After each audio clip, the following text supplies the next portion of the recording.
In today's video, I'm going to teach you how to create an append query in Microsoft Access. An append query lets you add new records from one table or query into an existing table, which is perfect for scenarios like moving new customers from a staging list into your main customer table. Before you begin, it's a good habit to work on a copy of your database or make a quick backup, since append queries change data.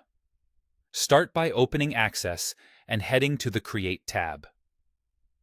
Choose Query Design. This opens a blank query where you'll define what data you want to copy. Next, add your source.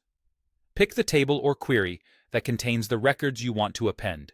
Click Add, and then Close to return to the designer. Now select the fields you want to move.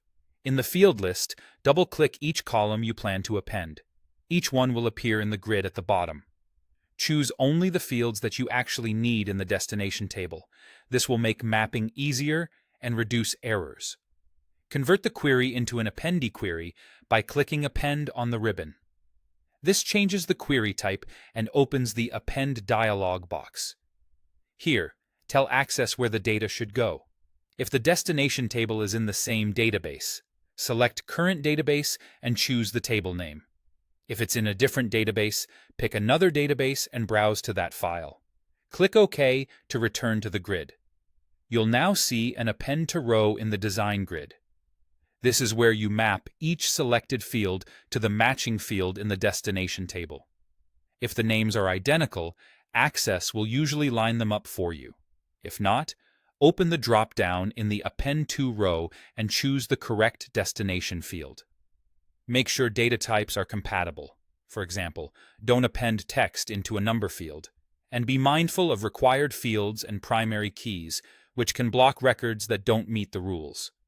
If you want to limit which rows get appended, add criteria. For example, in the City Fields Criteria row, you could type Davao to include only records from that city. Criteria help you control exactly what moves over. Before you run anything, preview the results. Click View and switch to Datasheet View to see the records that would be added. This step is crucial for spotting mismatches, missing values, or duplicates before committing changes. When everything looks right, click Run, confirm the action, and let Access append the records to your destination table. If any records fail, check your field mappings, data types, and table rules, then adjust and try again.